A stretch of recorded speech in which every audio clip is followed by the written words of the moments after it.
آپ سن رہے ہیں کتاب کہانی۔ آج پھر ہم آپ کے لیے ایک دلچسپ سفر کا آغاز کر رہے ہیں۔ ہماری یہ ویڈیو آپ کو ایسی جگہ کی معلومات فراہم کرے گی جو بہت حیرت انگیز اور انوکھی ہے۔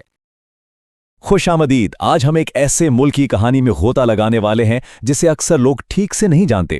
ایک ایسا ملک جو سلطنتوں، بقا اور خود کو بار بار نئے سرے سے ڈھالنے کی ایک ناقابل یقین داستان ہے۔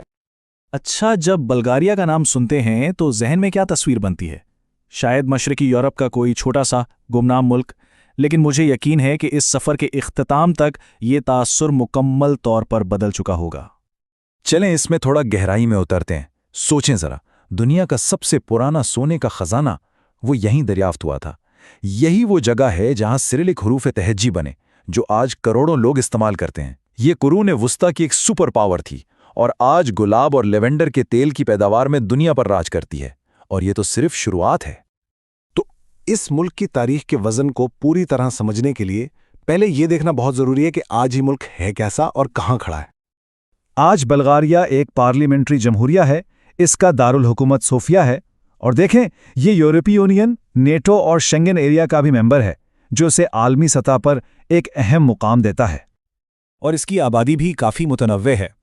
مطلب اکثریت تو بلغاریائی نسل کی ہے، لیکن یہاں ترک اور روما برادریاں بھی کافی بڑی تعداد میں ہیں، اور یہی چیز اس کی جدید شناخت کا ایک بہت اہم حصہ ہے۔ تو سوال یہ ہے کہ یہ ملک اس مقام تک پہنچا کیسے؟ اس کی جدید شناخت قرون وسطیٰ کی ان عظیم سلطنتوں کی آگ میں کیسے بنی؟ آئیے ذرا ماضی میں چلتے ہیں۔ بلغاریہ کی تاریخ دو عظیم سلطنتوں کا گرد گھومتی ہے۔ پہلی سلطنت قائم ہوئی 681 عیسوی میں اور صدیوں تک پھلتی پھولتی رہی۔ پھر بازنطینی قبضہ ہوا، لیکن اس کے بعد 1185 میں دوسری سلطنت نے جنم لیا، اور آخرکار 1396 میں یہ طاقتور سلطنت عثمانیہ کے زیر اثر آ گئی۔ اور ایک بات ذہن میں رکھیں، یہ پہلی بلغاریائی سلطنت کوئی چھوٹی موٹی ریاست نہیں تھی۔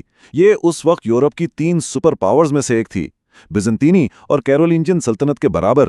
اس سے اس کے اثر و رسوخ کا اندازہ ہوتا ہے۔ شاید بلغاریہ کا جو سب سے بڑا اور دیرپا ثقافتی وراثت ہے وہ ہے سرلک رسم الخط۔ یہیں سے یہ رسم الخط پورے مشرقی یورپ میں پھیلا اور آج لاکھوں سلاو عوام کی مشترکہ تحریری زبان ہے۔ کتنا بڑا کارنامہ ہے۔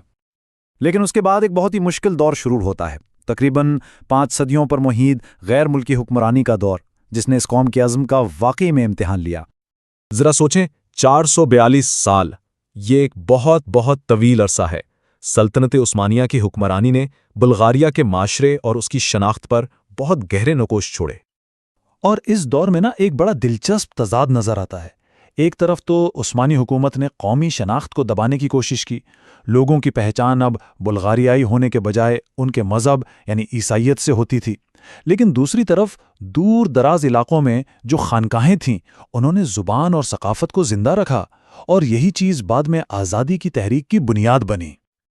اور پھر بالآخر 19ویں صدی کے آخر میں روس ترکی جنگ ہوئی، جس نے آزادی کی راہ ہموار کی اور جدید بلغاریائی ریاست وجود میں آئی۔ لیکن آزادی کے بعد بھی 20ویں صدی کوئی آسان نہیں تھی۔ یہ نئی ریاست کے لیے شدید تنازعات، عالمی جنگوں اور بڑی بڑی نظریاتی تبدیلیوں کا دور تھا۔ یہ صدی بلغاریہ کے لیے واقعی بڑی اتھل پتھل کا دور تھی۔ عالمی جنگوں میں شکست، پھر سوویت یونین کے اثر میں کمیونسٹ دور کا آغاز، اور آخرکار 1989 میں جمہوریت کی طرف واپسی۔ لیکن اس پورے تاریک دور میں بھی ایک بہت روشن باب ہے۔ دوسری جنگ عظیم میں محوری طاقتوں کا اتحادی ہونے کے باوجود بلغاریہ نے اپنی پوری کی پوری یہودی آبادی کو نازیوں کے کیمپوں سے بچایا، جو تاریخ کا ایک واقعی غیر معمولی واقعہ ہے۔ کمیونسٹ دور کا ایک اور حیران کن پہلو یہ تھا کہ بلغاریہ کو کمیونسٹ سلیکان ویلی بھی کہا جاتا تھا۔ جی ہاں، یہ مشرقی بلاک کے لیے کمپیوٹر ٹیکنالوجی کا مرکز تھا، اور اسی نے آج اس کی جدید IT انڈسٹری کی بنیاد رکھی۔ تو چلیں اب اس کہانی کو واپس آج کے دور میں لاتے ہیں۔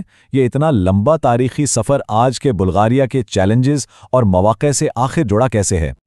دیکھیں، اقتصادی طور پر بلغاریہ کے سامنے اب بھی ایک بڑا چیلنج ہے۔ جیسا کہ ہم دیکھ سکتے ہیں، یہ یورپی یونین کا حصہ تو ہے، لیکن اس کی فی کس آمدنی یونین کی اوسط کا تقریباً آدھا ہی ہے۔ تو صاف ظاہر ہے کہ ابھی بھی کافی سفر باقی ہے۔ تو آج بلغاریہ کا منظرنامہ کیسا ہے؟ ایک طرف آبادی میں کمی اور بدعنوانی جیسے سنگین مسائل ہیں، لیکن دوسری طرف یہ ایک تیزی سے ترقی کرتا ہوا ٹیکنالوجی کا مرکز بن رہا ہے، جلد ہی یورو کرنسی اپنانے والا ہے اور یہاں تک کہ خلائی تحقیق میں بھی اپنا کردار ادا کر رہا ہے۔ یعنی چیلنجز بھی ہیں اور مواقع بھی۔ تو خلاصہ کیا ہے؟ خلاصہ یہ ہے کہ بلغاریہ کی کہانی غیر معمولی ہمت اور لچک کی کہانی ہے۔